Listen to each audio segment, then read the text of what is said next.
that. Now, making headlines today are government plans to attempt to increase social mobility. They want to break down the pattern that has seen top jobs dominated by those from privileged backgrounds. Gordon Brown says he plans to unleash a wave of social mobility, adding, "I believe in an aspirational Britain. Lawyers, doctors and bankers will be ordered to be less elitist by taking fewer middle-class recruits." Do you think this move is actually necessary? Do you think class is still an issue today? I do. I honestly do, and I think it is an issue, and I think it's a good thing to encourage people, to inspire, and I think that if this can move the class system out, then great. But when I was growing up, it was very apparent, because I was confused. I sort of still am, really.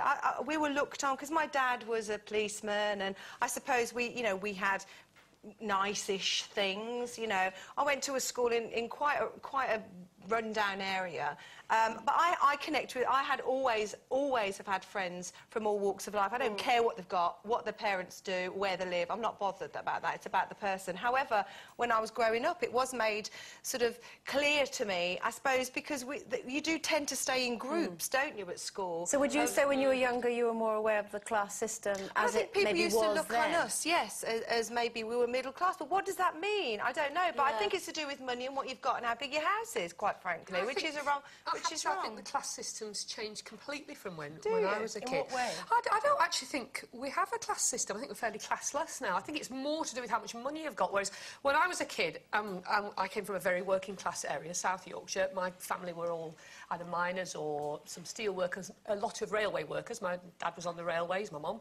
And there was a kind of pride about it, actually.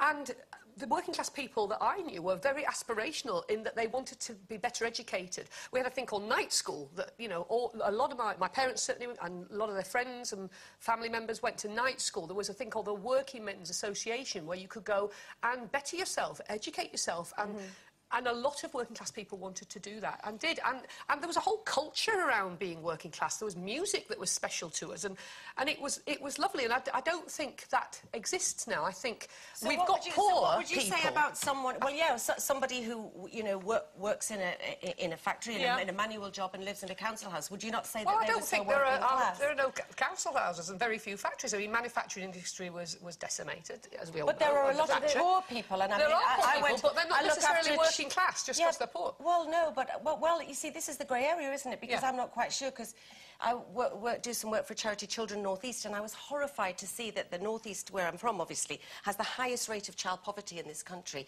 Now, I would consider where those people live in those conditions are still working class. It's interesting, though, because Tim. Now, obviously, he has done well as an actor, and we have we have a nice house, but he still maintains that he's working class. He just says that no matter what, if he had £1 trillion, he would still maintain his working class roots, and that's who he sees. I think that's quite a northern thing as well, though, because in Scotland, my family very proudly come from working class background. I'm very proud to say my granddad worked on the ships, my granny worked in the canteen serving the the men who worked on the ships. Manufacturing going on in the north. But there was a real pride in what you did. I think what we're talking about now in terms of a class system is we're not necessarily. I agree with you, Leslie. I think it's more to do with money, and there are people now who... We're not encouraging trades anymore. We're not encouraging kids to do apprenticeships and be proud of what you're doing. Go to university. And I think what Gordon Brown, just going back to what we came off at the top of the show, I think that as you say, aspiration isn't wonderful, and to inspire people and to give them the same opportunities as sort of middle class people. But at the same time, I don't therefore think it's fair on the middle-class people, if they are as qualified for the job, to be pushed aside purely because somebody from working class... But I don't get this thing about middle-class children being more likely to get the top jobs. I don't understand that, because I just know, because my nephews have been going for job after job recently, and friends of mine whose kids have qualified, and they're all getting really good degrees, but what sorts them out is the ones that are determined, the ones that really want the work, the ones that are able to still push themselves forward. And I think there's nothing class-driven about that. It's about the individual's when you aspiration. used to talk about, different classes, a lot of it was to do with what the different jobs were that, say, the man of the house had. And a lot of that, we're talking about manual labour or what have you, or trades. But nowadays, I don't think it is to do with that. A lot of the children who are going to private schools, their parents are what we would Lorry call people who were... drivers and Yeah, plumbers. lorry drivers, plumbers, builders, it's a or real taxi mix. drivers, what have you. And I think that's a good thing, because it means then that children whose parents come from a whole diverse range, you'll get kids whose dad's a plumber mixing with kids whose dad's a barrister, but everybody's trying to push their children forward and give them the best possible start in life. It doesn't matter where you come from, as long as you're trying to do that. Yeah, and I think as long as people, you know, get the chance to do that and push their children forward, then it's it's being a allowed good the opportunities thing. if they want them. Absolutely. We're all going to do that. OK. Time